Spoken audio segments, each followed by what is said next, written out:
শীত তো বেশ জাঁকিয়েই পড়েছে, তাই সেদিন রাত্রিবেলা আমার হঠাৎ ইচ্ছে হলো যে একটু সেদ্ধ ভাত খাবো। তো যেমন বলা তেমন কাজ শুরু করে দিলাম। গোবিন্দভোগের চাল খেলে দেখেছি আমার ভীষণ অম্বল হয়, তাই বাড়িতে মা যে চালে রোজ ভাত করে সেই চালই 2 কৌটো ল্যাপা দিয়ে নিলাম। আর এখানে 3টে আলুকে খোসা ছাড়িয়ে নিচ্ছি।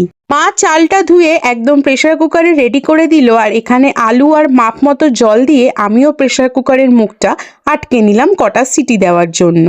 তো দুপুরবেলা অফিসে থাকি, সেই জন্য গরম গরম ভাত খাওয়ার সুযোগটা পাই না, তাই রাত্রিবেলা আজকে সেই চান্সটা মিস করলাম না। আর এখানে আমি একটা পেঁয়াজ কেটে নিচ্ছি গোল গোল করে, যাতে একটু জমিয়ে ভাতটা এনজয় করতে পারি। প্রেসারের ঢাকনাটা খুলতেই নাকে একটা সেদ্ধ ভাতের আলাদাই গন্ধ ভেসে এলো। তো মা এখানে থালায় সার্ভ করে দিল, আর তার সাথে করেছিলাম ডাল সেদ্ধ।